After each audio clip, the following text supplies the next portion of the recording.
Boa noite, pessoal. Vim aqui mostrar aqui mais uma vez aqui o banjo. Coloquei esses filetezinhos aqui, ó. Não sei se dá pra ver legal aí. Acabei de colocar. Filetezinho filetado. Esse é o fundo dele. Pra lixar ainda direitinho. Lógico. Se dá um trabalho louco colocar esse aqui, cara. Dentro dele como ficou. Aqui vou ver se eu consigo colocar também um filetezinho pra ficar legal.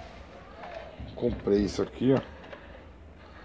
Esse filetezinho que não achava em lugar nenhum. Olha eles aqui, ó.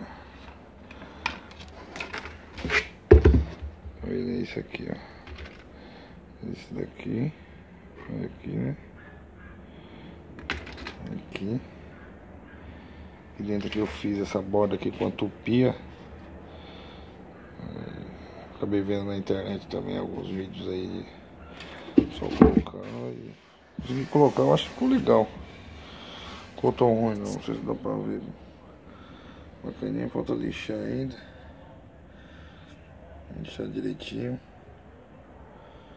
Mas ficou bacana. Aqui dentro. E aqui falta colocar os toquinhos ainda. Assim, encaixar ele aqui direitinho. Ficou bem apertadinho quando eu deixei bem apertado.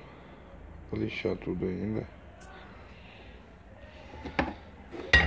Achei que ficou bacana.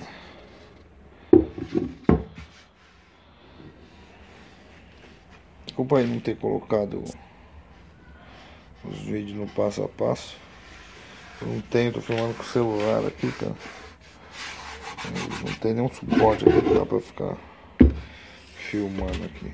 E eu acabei esquecendo de filmar a parte que eu fiz aqui, o buraquinho,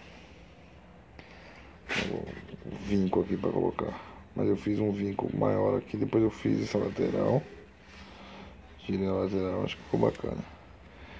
Que é aquele fundo dele que tinha uma emenda aqui. Ficou legal. Boa noite.